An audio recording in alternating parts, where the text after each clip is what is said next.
In this episode, we're going to talk about how to add a little bit more dimension to your really cheap lighting.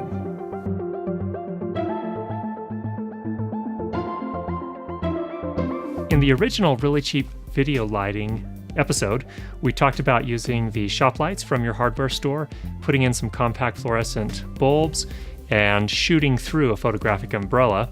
And in that case, we did a very simple setup in terms of where the lights were located. We had one to your right, one to your left, and then a hair light. And in this case, we're going to talk about one other variation you can do that adds a little bit more dimension to your actors. And very simply, all we're doing is we're now working with a key light and a fill light. So instead of having two key lights, we've kept this as our key light. In this particular case, I've got 5 bulbs going. You don't have to do that. You can use fewer bulbs, but you want this to be your most powerful light. And then right above the camera, I have another light. And in this particular case, it's using just 2 bulbs. So 2 there, 5 here. And it just kind of keep the ratio in mind. That's mainly what you're aiming for. It doesn't, again, however many bulbs you have is great.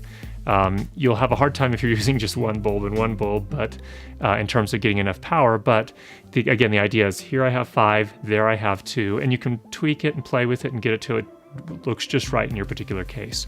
Now, in this case, I'm shooting with these really cheap, these are $200 softbox kit I got from ePhoto. They work okay. I have another review. You can go check that out. But the same concept will apply to the umbrellas if you're using those in the shop lights.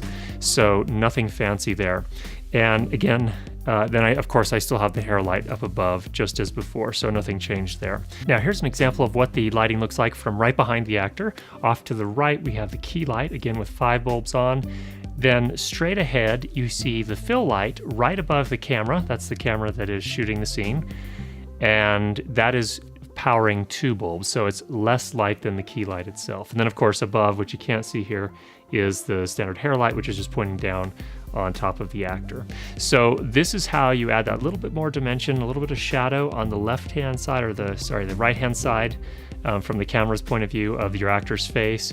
So that's just one idea to add a little bit more dimension to your actors rather than having that flat light. And again, the flat light, again with one left, one right, or camera right, camera left, is a valid look as well, but sometimes you want to add a little bit more or just kind of change up the look a little bit. So I hope you found that helpful. Thanks for checking out the show. If you haven't already, please subscribe, and we'll get you some more videos on how to improve your lighting and your sound. Thanks for checking out the show.